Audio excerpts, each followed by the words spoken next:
پر ان گنت احسانات ہیں، ان میں سے ایک احسان تو یہ کہ اللہ رب العزت نے ہمیں انسان بنایا اور پھر ایمان عطا فرمایا۔ ایمان کا عطا کرنا اللہ رب العزت کی بڑی نعمتوں میں سے ایک ہے۔ پھر رب کریم نے ہمیں نبی علیہ الصلوۃ والسلام کی امت میں پیدا فرمایا۔ یہ وہ سعادت ہے جس کو حاصل کرنے کے لیے پہلی امتوں کے انبیاء دعائیں کرتے تھے۔ اللہ تعالیٰ نے ہمیں بن مانگے یہ نعمت عطا فرمائی۔ ہم جس قدر اللہ رب العزت کا شکر ادا کریں وہ کم ہے۔ پھر اللہ رب العزت نے ہمیں صحت سلامتی والا جسم عطا کیا۔ وہ بھی لوگ ہوتے ہیں جو ماں کے پیٹ سے جب پیدا ہوتے ہیں تو ان کی بینائی نہیں ہوتی۔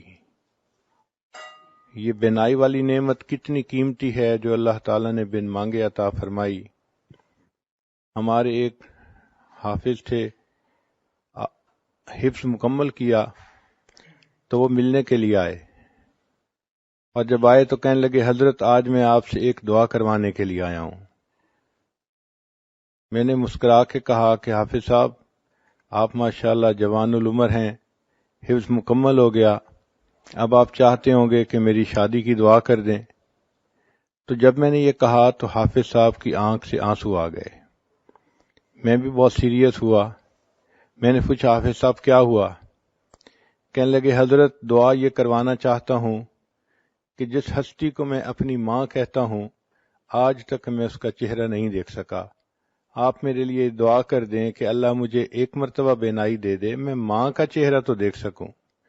اس وقت احساس ہوا کہ اے کریم آقا، آپ نے ہمیں جو بینائی والی نعمت عطا فرمائی یہ کتنی قیمتی ہے، اور ہم اس نعمت کو مس یوز کرتے ہیں اور غیر محرم کے اوپر استعمال کرتے ہیں۔ کتنے لوگ ہیں جو ماں کے پیٹ سے پیدا ہوتے ہیں اور وہ بچے بہرے ہوتے ہیں، وہ سن نہیں سکتے، اشاروں میں باتیں کرتے ہیں، اور جو بچہ بچپن سے بہرا ہو عام طور پہ وہ گنگا بھی ہوتا ہے، چونکہ وہ سن نہیں سکتا تو اس کی ویکیبلری نہیں ہوتی، وہ بول بھی نہیں سکتا۔ اللہ رب العزت نے ہمیں سماعت بھی عطا فرمائی، ہم بات سنتے بھی ہیں، بات کرتے بھی ہیں۔ پھر دیکھیں انسان کے چہرے پر ناک ایک چھوٹا سا عضو ہے، لیکن اس ناک کے اندر اتنی خوبصورتی ہے کہ اس کے خوبصورت ہونے سے چہرہ خوبصورت ہوتا ہے اور اس کے بدصورت ہونے سے چہرہ بدصورت بن جاتا ہے۔ اللہ رب العزت نے یہ نعمت بھی ہمیں اچھی عطا فرمائی۔ پھر زبان کو دیکھیے، اللہ تعالیٰ نے ہم کلامی کی توفیق عطا فرمائی۔ ہم اپنی فیلنگز کو الفاظ کا جامہ پہنا سکتے ہیں، دوسرے سے بات کر سکتے ہیں۔ مجھے ایک مرتبہ ایک ایسے گھر میں جانے کا موقع ملا جہاں خامد گنگا تھا، بول نہیں سکتا تھا، اس کے 4 بچے تھے۔ تو میں ان کے گھر جا کے یہی سوچتا رہا کہ یہ 4 بچوں کا باپ ہے، اپنی بیوی سے اظہار محبت کرنا اس کو کتنا مشکل محسوس ہوتا ہوگا۔ ہم الفاظ کو کس طرح بنا سنوار کے کہہ دیتے ہیں دوسرے بندے کا دل خوش کرنے کے لیے، اور وہ اپنی بیوی سے صرف اشاروں سے باتیں کرتا تھا۔ اب دیکھیے یہ اللہ تعالیٰ کی ایک نعمت ہے جو اللہ نے عطا فرمائی تاکہ اس زبان کے ذریعے سے ہم قرآن پڑھیں اور اس زبان کے ذریعے سے ہم دین کی باتیں کریں۔ پھر اللہ رب العزت نے ہمیں ہونٹ عطا فرمائے۔ یہ ہونٹ دیکھنے میں چھوٹے سے ہوتے ہیں مگر ان کے اوپر انسان کی خوبصورتی کا انحصار ہوتا ہے۔ اگر ہونٹ بے ڈھنگے ہوں تو باوجود گورے رنگ کے اور باوجود اچھی خوبصورت شکل کے انسان خوبصورت نظر نہیں آتا۔ اگر انسان کے ہونٹ نہ ہوتے تو اس کے دانت یوں نظر آتے جیسا مردہ بکری کے دانت نظر آتے ہیں، انسان کی ساری خوبصورتی ختم ہو جاتی۔ چیز چھوٹی سی ہے مگر اہمیت دیکھیے کتنی ہے۔ اللہ رب العزت نے ہمیں ہاضمے کی نعمت عطا فرمائی، یہ بھی اللہ تعالیٰ کی نعمتوں میں سے ایک بڑی نعمت ہے۔ ایک آدمی کے پاس 100 بھینسیں تھیں لیکن وہ خود بھینس کا دودھ نہیں پی سکتا تھا، اس لیے کہ دودھ کے پینے سے اس کو ایک بیماری ہو جاتی تھی۔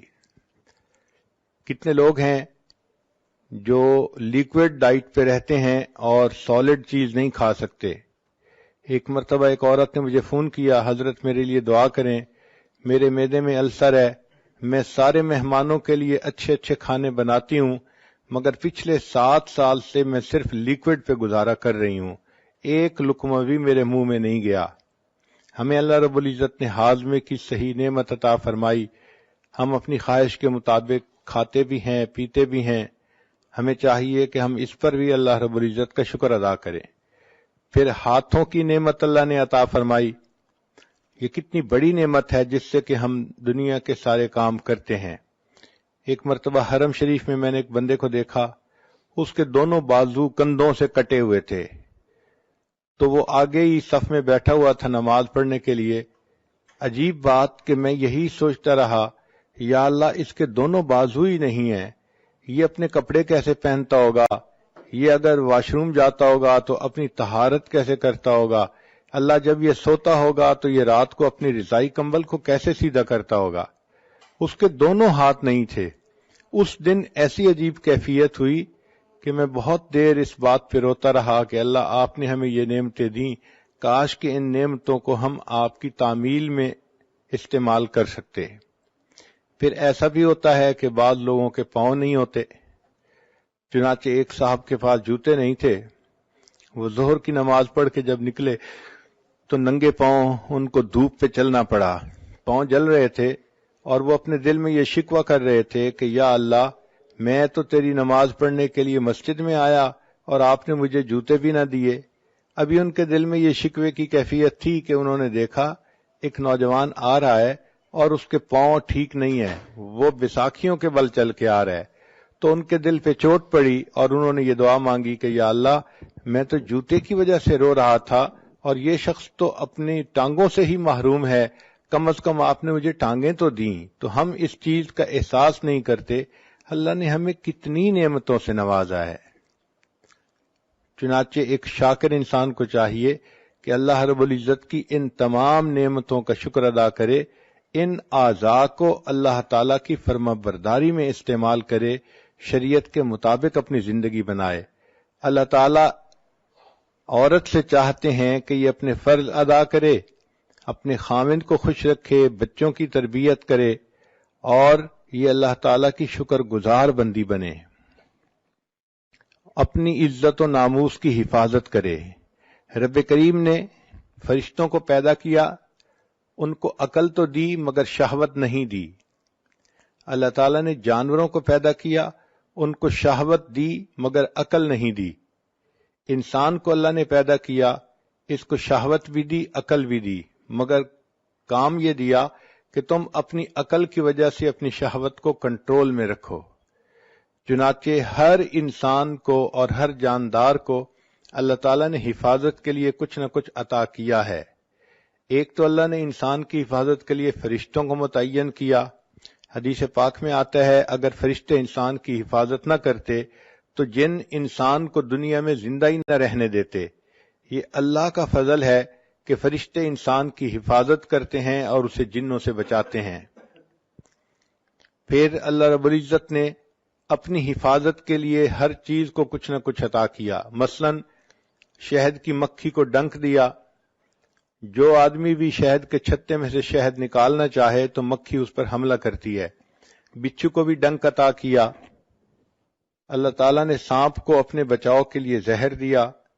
اللہ تعالیٰ نے شیر کو دانت دیے، اسی طرح ہپو کو بھی اللہ نے دانت عطا فرمائے۔ بکرے کو اللہ تعالیٰ نے سینگ عطا فرمائے، کوئی بکرے کے قریب جائے تو وہ سینگ سے اس کا مقابلہ کرتا ہے۔ بعض جانوروں کو اللہ تعالیٰ نے دم عطا کی، ہاتھی کو اللہ تعالیٰ نے سونڈ عطا کی، اونٹ کو اللہ تعالیٰ نے پاؤں کی مضبوطی عطا کی۔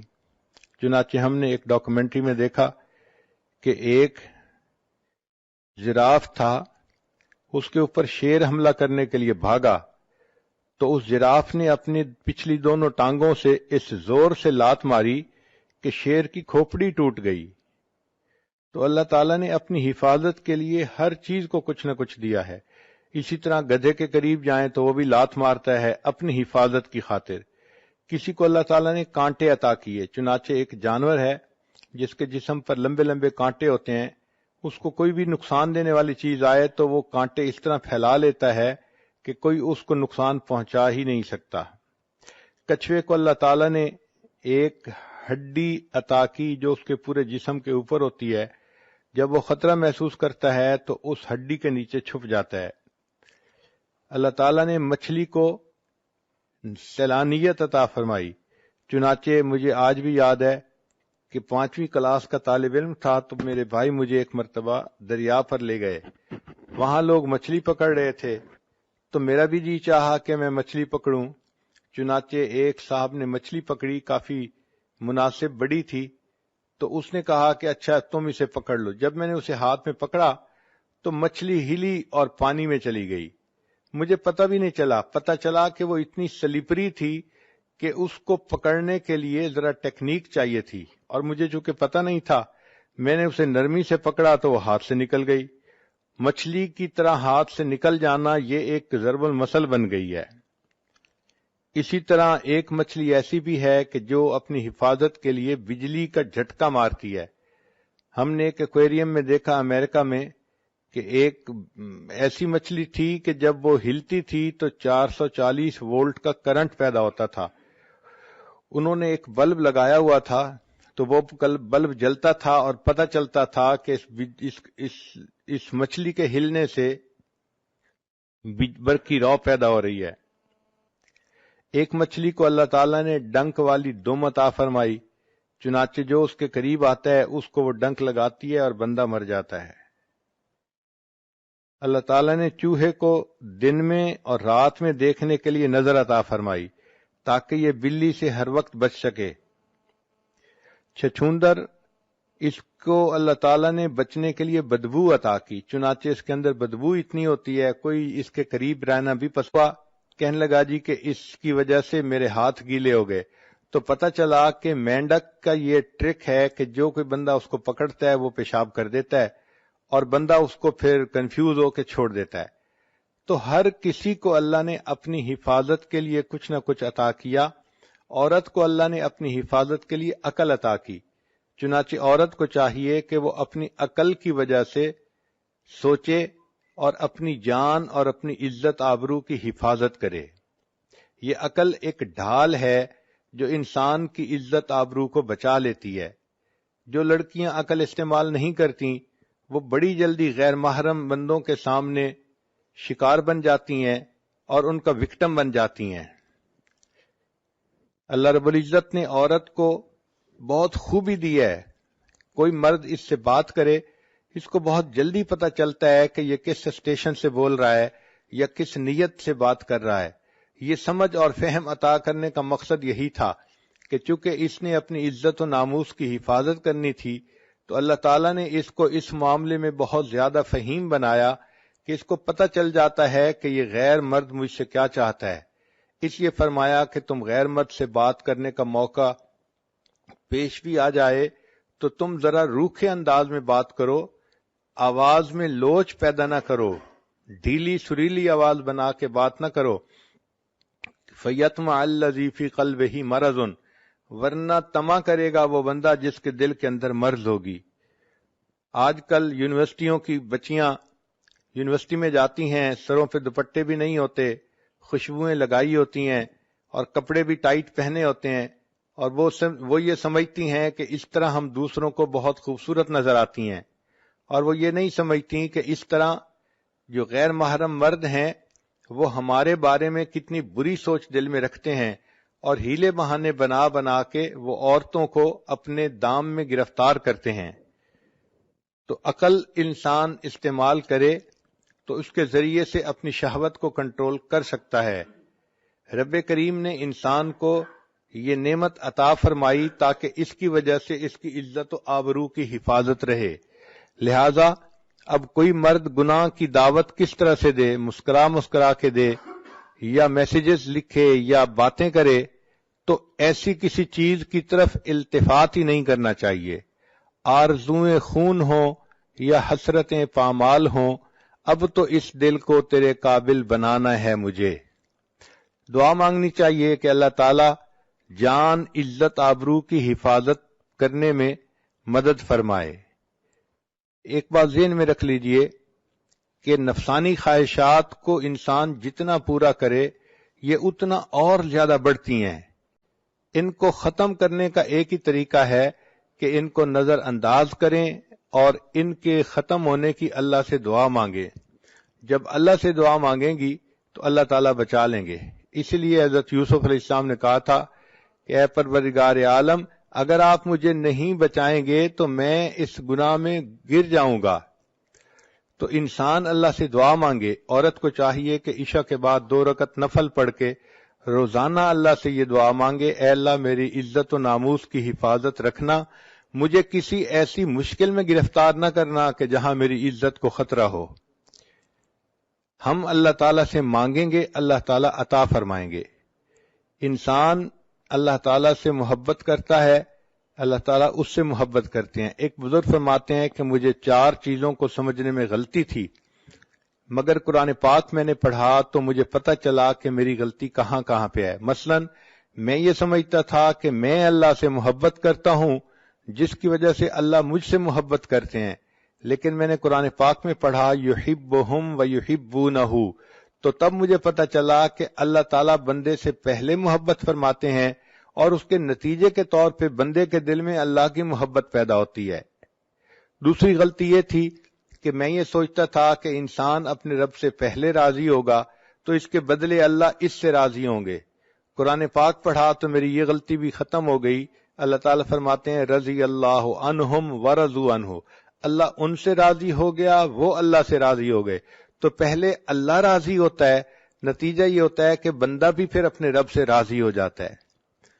پھر ایک بات کہ انسان وہ فرماتے ہیں کہ میں یہ سمجھتا تھا کہ میں اللہ کو پہلے یاد کرتا ہوں پھر اللہ مجھے یاد کرتے ہیں، لیکن قرآن پاک پڑھا تو بتایا وما توفیقی الا باللہ، کہ میری توفیق تو اللہ ہی کی۔ تو ہم جو اللہ کو یاد کرتے ہیں تو اللہ پہلے یاد کرتا ہے، وہ توفیق دیتا ہے تب ہم اللہ کو یاد کرتے ہیں۔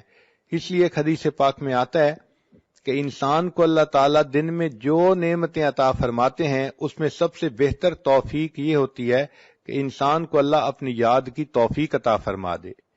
چوتھی چیز جو فرماتے تھے کہ میری غلط فہمی تھی کہ میں سمجھتا تھا کہ میں توبہ پہلے کرتا ہوں پھر اللہ میری توبہ کو قبول کرتے ہیں۔ جب قرآن پاک پڑھا تو اس میں بتایا گیا ثم تاب علیہم لیتوبوا، اللہ کی رحمت پہلے متوجہ ہوتی ہے پھر انسان کو توبہ کی توفیق ملتی ہے۔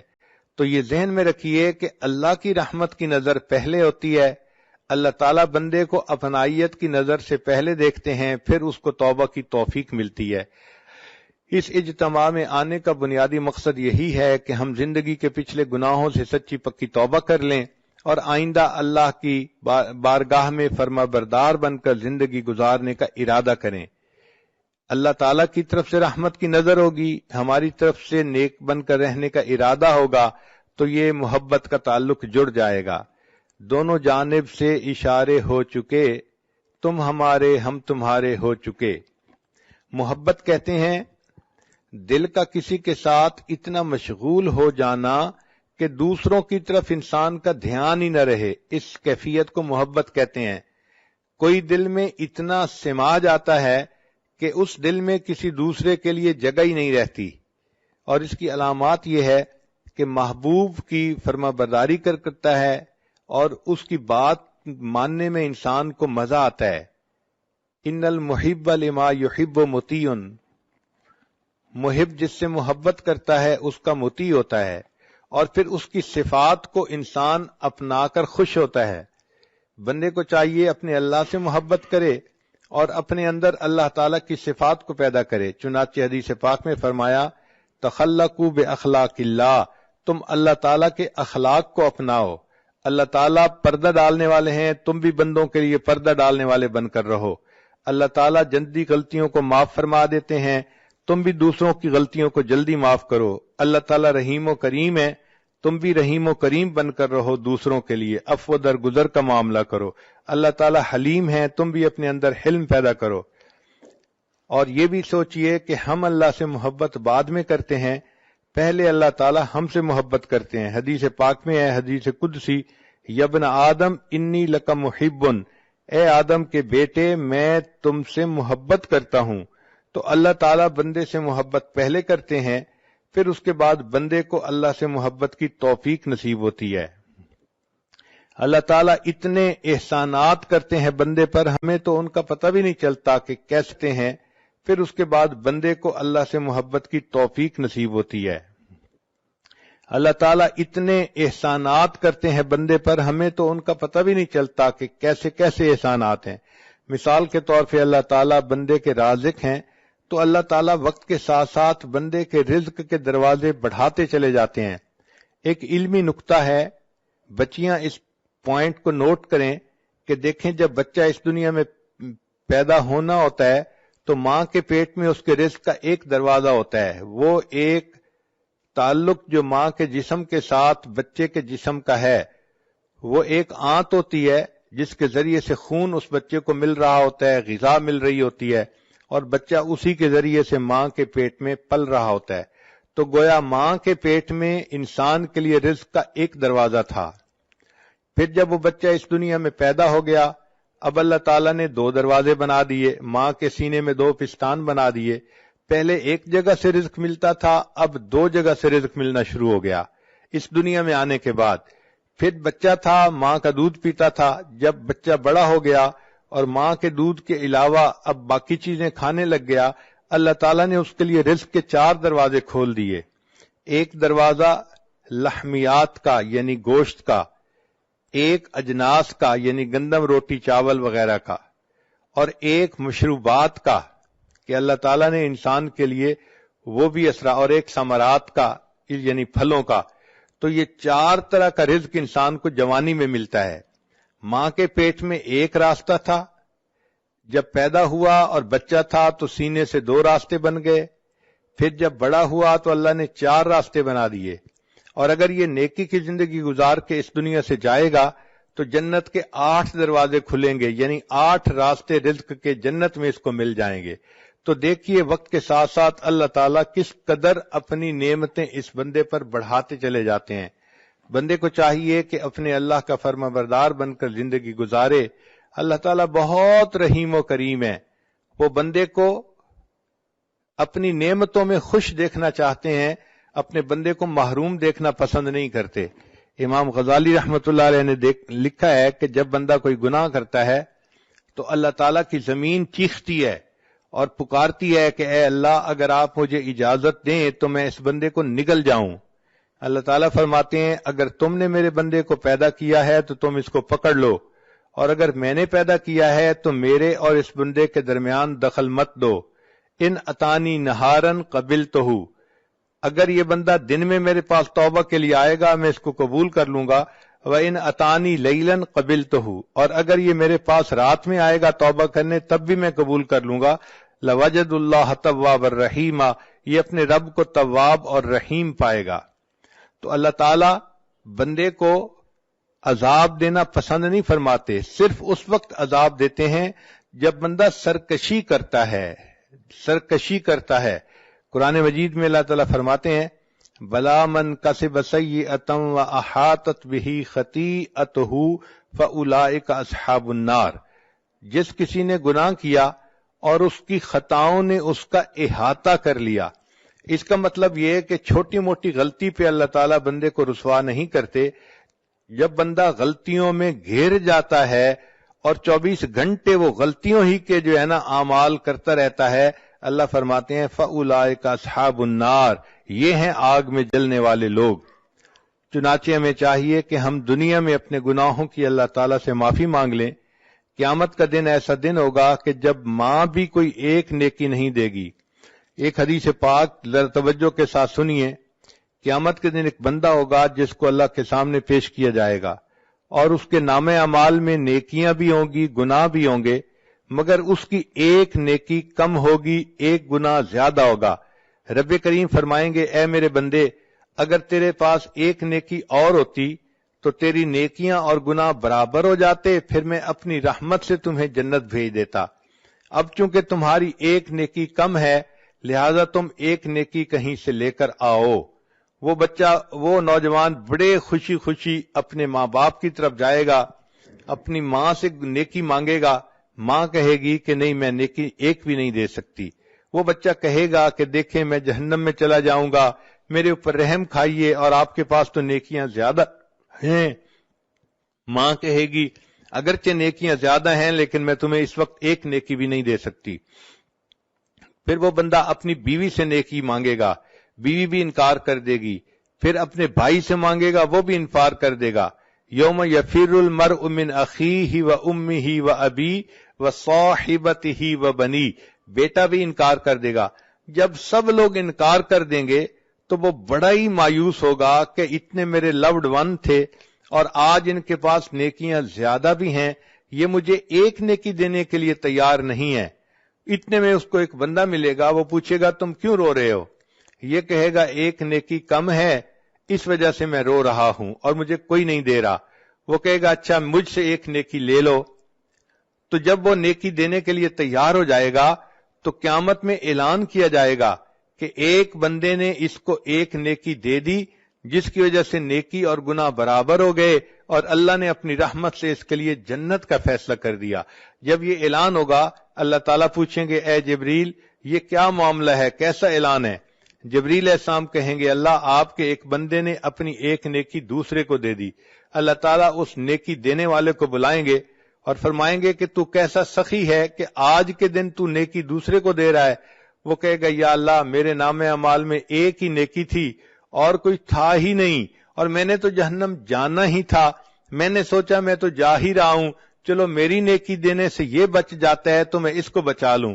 اللہ فرمائیں گے اچھا اگر تو نے اپنی سخاوت دکھائی تو میں اس بات کا زیادہ مستحق ہوں کہ میں اپنی سخاوت دکھاؤں، مجھ جیسا سخی کوئی نہیں، چلو میں نے تمہیں بھی جنت عطا فرما دی اور اس بندے کو بھی جنت عطا فرما دی. رب کریم تو اتنے مہربان ہیں کہ بندے کے لیے بخشش کے بہانے ڈھونڈتے ہیں. چنانچہ ہمیں چاہیے کہ ہم اللہ تعالیٰ کو اپنا دوست بنائیں. جو قرآن مجید کی آیت پڑھی ہے واللہ ولی المؤمنین، اللہ دوست ہیں ایمان والوں کے. مفسرین نے ولی کے کچھ معنی لکھے ہیں. ولی کا ایک معنی ہوتا ہے دوست، ایک ہوتا ہے نگران، ایک ہوتا ہے کارساز، اور ایک ہوتا ہے مددگار، ایک ہوتا ہے ساتھی اور ایک ہوتا ہے وارث. ایک ولی کے اتنے معنی ہیں. گویا جو اللہ کو اپنا ولی بنائے گا تو وہ دوست بھی اللہ کو بنائے گا، مددگار بھی، ساتھی بھی، وارث بھی. ہم اگر اللہ کو اپنا ولی بنا لیں گے تو اللہ تعالیٰ پھر ہمارے مشکلات کو آسان بھی فرما دیں گے. دوست اپنے دوست کی مشکلات کا خیال رکھتا ہے. کہتے ہیں کہ ایک ہاتھی نشین تھا اور اس نے کسی غریب کے ساتھ دوستی کر لی. تو غریب نے کہا کہ نہیں میں آپ سے دوستی نہیں کر سکتا. ہاتھی نشین نے پوچھا کیوں نہیں کر سکتا؟ اس نے کہا کہ اس لیے کہ میرا گھر چھوٹا سا ہے، تو ہاتھی پہ چڑھ کے آئے گا تو میرے گھر میں تو داخل بھی نہیں ہو سکتا. تو ہاتھی نشین نے مسکرا کے کہا سنو میں جس کو اپنا دوست بناتا ہوں پھر اس کا مکان اونچا بھی بنوا دیا کرتا ہوں تاکہ میرا ہاتھی وہاں جا سکے. تو اللہ تعالیٰ کو جب بندہ دوست بناتا ہے اللہ تعالیٰ اس بندے کے دنیا آخرت کے کاموں کو سنوار دیتے ہیں. اللہ تعالیٰ ہی اس بات کا مستحق ہے کہ ہم اس کو اپنا دوست بنائیں. نوجوان بچیاں یہ بات ذہن میں بٹھا لیں. ان کے ذہنوں میں یہ ہوتا ہے میرا کوئی دوست نہیں، میں اکیلی ہوں، میں تنہا ہوں، میں مس کرتی ہوں. وہی دیکھیے اللہ کو دوست بنائیے. جب اللہ کو دوست بنائیں گی تو پھر کسی کو مس کرنے کی ضرورت بھی نہیں ہوگی. ہوا معکم اینما کنتم، وہ پروردگار تمہارے ساتھ ہوگا تم جہاں کہیں بھی ہوگے. اور جتنا اللہ تعالیٰ وفا کرتے ہیں اتنا کوئی دوسرا وفا نہیں کر سکتا. اس لیے مخلوق کو دوست بنائیں گی تو مخلوق سے بے وفائی دیکھیں گی. مخلوق مطلب کی ہوتی ہے، مطلب نکلا اور تو کون اور میں کون ناواقف ہو جاتے ہیں. اللہ تعالیٰ کو دوست بنائیے. جس نے اللہ کو دوست بنا لیا اللہ تعالیٰ اس بندے کے دنیا آخرت کے کاموں کو سنوار دیتے ہیں. تو آج کی اس مجلس میں یہ بات اپنے ذہنوں میں بٹھا لیجئے کہ محبت کے قابل فقط اللہ کی ذات ہے. مرنے والوں سے اور ڈھلنے والوں سے محبت کیا کرنی. عشق با مردہ نباشد پائیدار، عشق را با حی و با قیوم دار. مولانا روم رحمت اللہ فرماتے ہیں کہ مرنے والوں سے اور ڈھلنے والوں سے کیا محبت کرنی، اگر کرنی ہی ہے تو محبت اس سے کرو جو حی و قیوم ہے، ہمیشہ زندہ رہنے والا اور باقی رہنے والا ہے۔ تو انسان اگر اللہ سے تعلق جوڑتا ہے تو اللہ تعالیٰ اس بندے کے ساتھ نبھا کے دکھاتے ہیں۔ تو ہم اللہ کو اپنا دوست بنائیں۔ چنانچہ حضرت موسیٰ علیہ السلام کے پاس بنی اسرائیل کے لوگ آئے، اے اللہ کے نبی علیہ السلام، بڑا عرصہ ہوا بارش نہیں ہوئی، پانی کی قلت ہے اور جانور بھی پریشان ہیں، انسان بھی پریشان ہیں، آپ دعا کیجئے۔ حضرت موسیٰ علیہ السلام نے فرما دیا کہ اچھا، ساری قوم کے لوگ باہر ویرانے میں آئیں اور میں دعا کرواؤں گا۔ چنانچہ حدیث پاک میں آتا ہے کہ 70,000 لوگ اکٹھے ہوئے۔ حضرت موسیٰ علیہ السلام نے خوب دعا مانگی، اللہ تعالیٰ سے گڑ گڑا کے فریاد کی، مگر بارش کے کوئی آثار نہیں تھے۔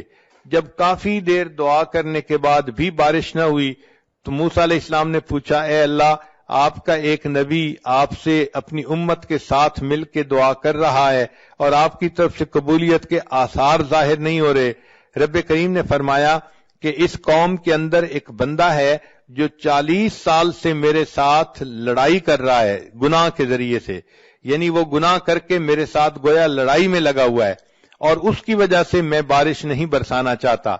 تو حضرت موسیٰ علیہ السلام کو اس بات پہ بڑا تعجب ہوا۔ انہوں نے اعلان کیا، اے لوگو، تمہارے اندر ایک ایسا بندہ ہے کہ جو 40 سال سے ایک گناہ میں مبتلا ہے، اور اللہ تعالیٰ اتنے ناراض ہیں کہ اس کی موجودگی میں بارش نہیں دینا چاہتے۔ میں اس بندے سے کہتا ہوں کہ وہ یہاں سے نکل جائے اور اس کی وجہ سے دوسروں پر جو مصیبت آئی ہوئی ہے وہ ٹل جائے۔ حضرت موسیٰ علیہ السلام نے جیسے ہی یہ اعلان کیا تو تھوڑی دیر کے بعد بارش ہونے لگ گئی۔ حضرت موسیٰ علیہ السلام بڑے حیران کہ کوئی بندہ باہر نکلا بھی نہیں اور بارش بھی شروع ہو گئی، اور اللہ تعالیٰ فرماتے ہیں کہ اس بندے میں ایک بندہ ہے جو میرے ساتھ گناہ کے ذریعے جنگ میں لگا ہوا ہے۔ تو رب کریم صلی اللہ علیہ وسلم سے پوچھا کہ یا اللہ، یہ بارش کیسے ہوئی؟ اللہ تعالیٰ نے فرمایا کہ جس بندے کی وجہ سے بارش روکی گئی تھی اسی بندے کی وجہ سے بارش ہوئی۔ اے اللہ، اس کی وجہ سے بارش کیسے ہوئی؟ فرمایا کہ جب آپ نے اعلان کیا، اس بندے نے اپنے دل میں سوچا کہ اے اللہ، اگر میں اس وقت لوگوں سے باہر نکل جاؤں گا تو میری رسوائی ہوگی، میں کسی کو چہرہ دکھانے کے قابل نہ رہوں گا۔ اے کریم آقا، آسیتک 40 سنۃ فامہلتنی، میں نے 40 سال آپ کی نافرمانی کی، آپ نے مجھے ڈھیل دے دی۔ جئتک تقیا فقبلنی، اے اللہ، کہنے لگا جی کہ اس کی وجہ سے میرے ہاتھ میرے ہاتھ گیلے ہو گئے۔ تو پتہ چلا کہ مینڈک پا، کہنے لگا جی کہ اس کی وجہ سے میرے ہاتھ پا، کہنے لگا جی کہ اس کی وجہ پا، کہنے لگا جی کہ اس کی وجہ سے میرے ہاتھ پا، کہنے لگا جی کہ اس کی وجہ سے میرے ہاتھ پا، کہنے لگا جی کہ اس کی وجہ پا، کہنے لگا جی کہ اس کی وجہ سے میرے پا، کہنے لگا جی کہ اس کی وجہ پا، کہنے لگا جی کہ اس کی وجہ سے میرے ہاتھ پا، کہنے لگا جی کہ اس کی وجہ سے میرے ہاتھ گیلے ہو گئے۔ تو پتہ چلا کہ مینڈک پا، کہنے لگا جی کہ اس کی وجہ سے میرے ہاتھ پا، کہنے لگا جی کہ اس کی وجہ پا، کہنے لگا جی کہ اس کی وجہ پا، کہنے لگا جی کہ اس کی وجہ سے میرے ہاتھ پا، کہنے لگا جی کہ اس کی وجہ سے میرے ہاتھ پا، کہنے لگا جی کہ اس کی وجہ سے میرے پا، کہنے لگا جی کہ اس کی وجہ سے میرے ہاتھ پا، کہنے لگا جی کہ اس کی وجہ تھے۔ اتنے اس کے خزانے تھے، گوڈاؤن تھے۔ چنانچہ جب بنی اسرائیل پر زکوٰۃ کا حکم آیا تو حضرت موسیٰ علیہ السلام نے اعلان فرمایا کہ زکوٰۃ ادا کی جائے۔ قارون کو کہا کہ وہ بھی زکوٰۃ دے۔ قارون اس بات پہ بہت زیادہ غصے میں آ گیا کہ مال میرا ہے اور میں موسیٰ علیہ السلام کے کہنے پر لوگوں میں کیوں لٹا دوں۔ اب غصے کی وجہ سے وہ چاہتا تھا کہ میں کوئی ایسا کام کروں کہ مجھے زکوٰۃ نہ دینی پڑے۔ اپنے دوستوں میں بیٹھ کے اس نے مشورہ کیا۔ چنانچہ دوستوں نے اس کو مشورہ کیا کہ تم کوئی ایسا کام کرو کہ جس کی وجہ سے موسیٰ علیہ السلام کی عزت خراب ہو جائے اور وہ لوگوں کی نظر سے گر جائیں، پھر آپ کہنا کہ میں ان کی بات نہیں مانتا۔ چنانچہ اس نے ایک عورت کے ساتھ رابطہ کیا اور اس کو کہا کہ میں تمہیں اتنے اتنے پیسے دوں گا، تم مجمع میں کھڑے ہو کے الزام لگا دینا کہ موسیٰ علیہ السلام نے میرے ساتھ حرام کاری کی ہے۔ چنانچہ عورت اگرچہ سمجھدار ہوتی ہے مگر ایموشنلی بہت جلدی پھسل جاتی ہے. وہ عورت مال کے چند ٹکوں کی خاطر پھسل گئی اور کہنے لگی بہت اچھا. چنانچہ ایک مجلس تھی جس میں حضرت موسیٰ علیہ السلام بھی تھے، بنی اسرائیل کے لوگ بھی تھے. وہاں پر وہ عورت کھڑی ہوئی اور کہنے لگی لوگوں میں آپ لوگوں کو ایک بات کہنا چاہتی ہوں. چنانچہ وہ یہ بات کہنا چاہتی تھی مگر اللہ تعالی مددگار ہیں. حضرت موسیٰ علیہ السلام کا روب ایسا تھا کہ وہ کوئی بات نہ کر سکی اور کہنے لگی کہ بھئی مجھے تو قارون نے پیسے دینے کا وعدہ کیا تھا اور یہ کہا تھا کہ تم موسیٰ علیہ السلام پر بہتان لگا دو، اور موسیٰ علیہ السلام نے تو میرے ساتھ کوئی ایسا کام نہیں کیا، وہ تو بالکل پاک ہیں اور صاف ہیں. جب حضرت موسیٰ علیہ السلام کو پتہ چلا کہ قارون نے مجھے پبلکلی انسلٹ کرنے کے لیے ایسی حرکت کی تو موسیٰ علیہ السلام کو بہت جلال آیا. اللہ تعالیٰ سے دعا کی، اے اللہ آپ مہربانی فرما دیجئے اور اس میری تکلیف کو دور کر دیجئے. رب کریم نے فرمایا کہ اے میرے پیارے موسیٰ علیہ السلام، میں نے تھوڑی دیر کے لیے زمین کو تمہارے ماتحت کر دیا، جو حکم آپ زمین کو دیں گے وہ حکم زمین مانے گی.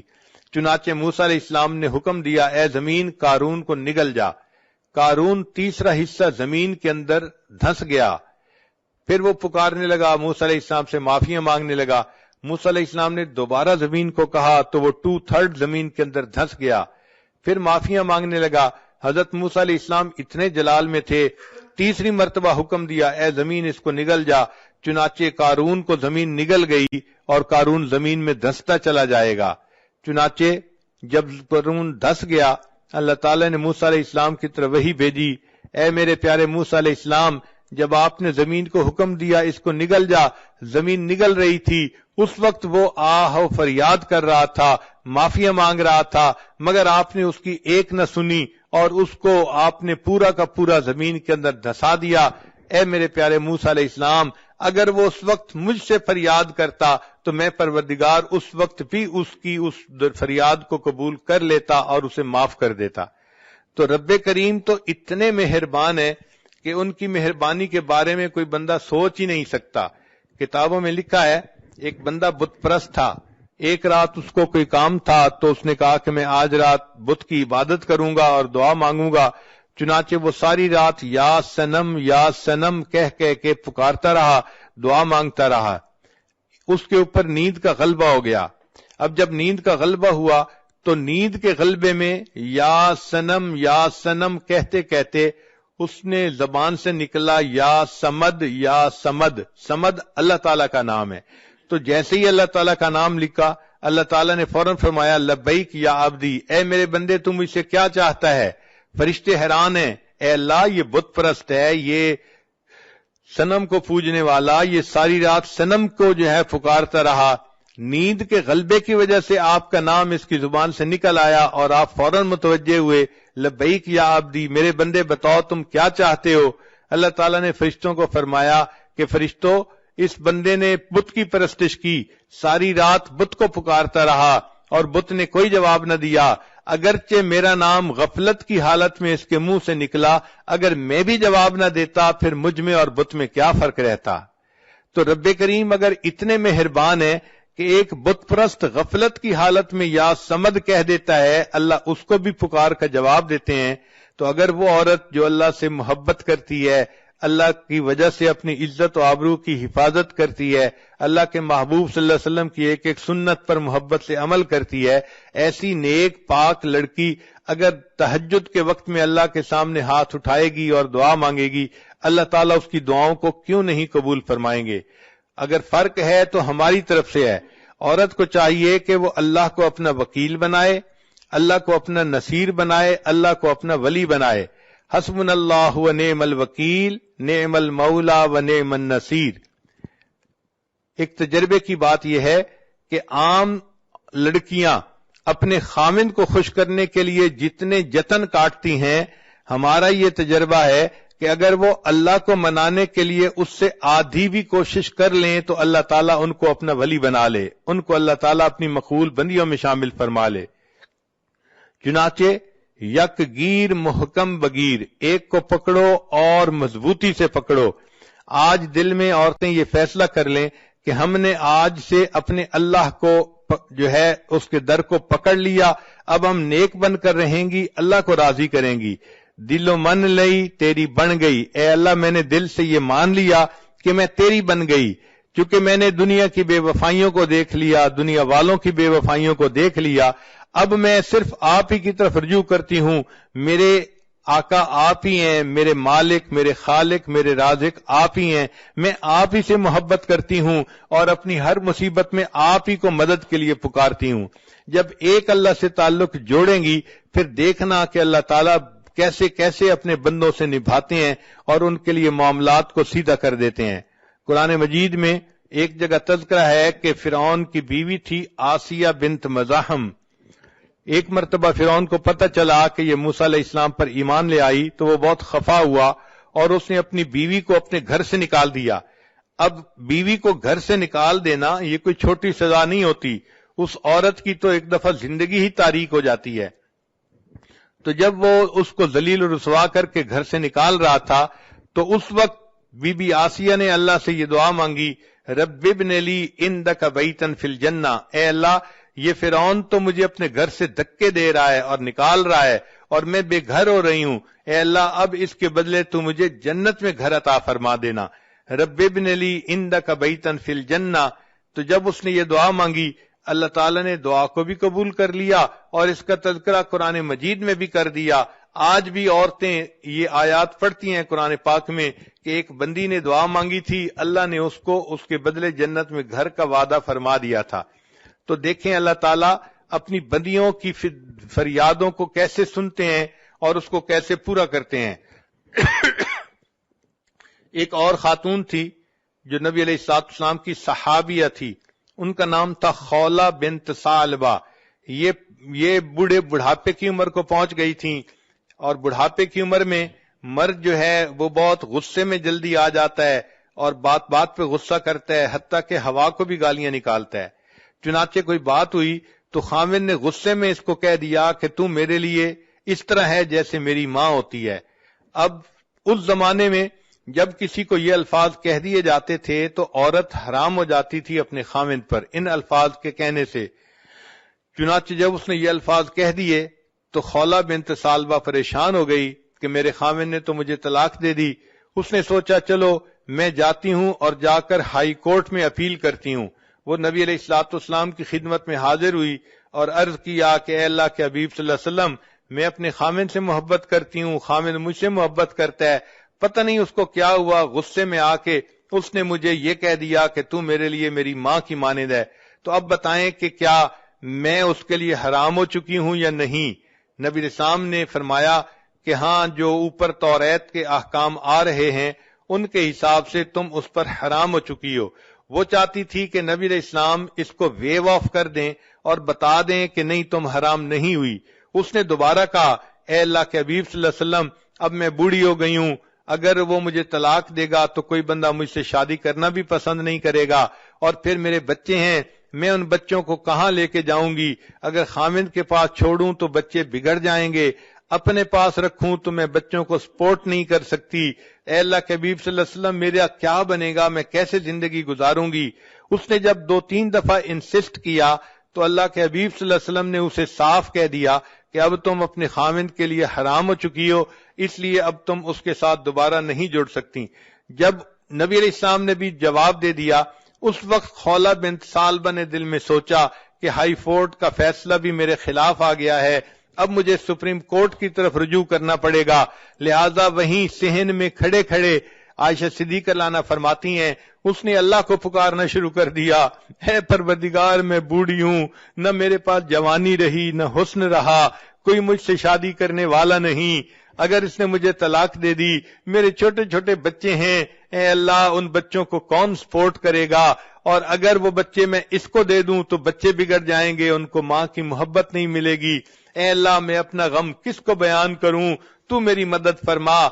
عائشہ صدیقہ عنہا فرماتی ہیں وہ ابھی اپنے رب سے یہ مناجات کر رہی تھی کہ نبی علیہ الصلوۃ والسلام کے اوپر وحی کے آثار شروع ہو گئے، میں نے اس بوڑھی عورت کو چپ کروایا، چپ کرو، نبی علیہ السلام پر وحی اتر رہی ہے۔ وہ تھوڑی دیر چپ ہوئی، نبی علیہ الصلوۃ والسلام نے فرمایا اللہ نے قرآن جو ہے نا وہ اتار دیا، فرمایا قد سمع اللہ قول التی تجادلک فی زوجہا وتشتکی الی اللہ، اللہ نے اس بڑھیا کی فریاد کو سن لیا، وہ اپنے اللہ کو پکار رہی تھی۔ سوچنے کی بات ہے، عورت اگر اللہ سے اپنا دل لگاتی ہے اور ایسے مشکل وقت میں اللہ کو پکارتی ہے، اللہ اتنے کریم ہیں، اس کی پکار کو بھی سنتے ہیں اور قرآن پاک کا اس کو حصہ بھی بنا دیتے ہیں۔ لہذا عورتوں کو یہ بات اچھی طرح دل میں بٹھا لینی چاہیے کہ ہماری محبت فقط اللہ کے لیے مخصوص ہے اور ہمارا کارساز فقط اللہ ہے۔ ہم دنیا میں کسی کی مدد نہیں چاہتے، ہم دنیا میں کسی غیر کی طرف قدم نہیں بڑھانا چاہتے، ہم اللہ ہی سے مانگتے ہیں۔ اللہ تعالیٰ مہربانی فرمائیں گے، دنیا میں بھی قدم قدم پر بندے کی حفاظت فرمائیں گے اور آخرت کی نعمتیں بھی بندے کو عطا فرمائیں گے۔ وآخر دعوانا ان الحمد للہ رب العالمین عالمین عالمین عالمین عالمین عالمین۔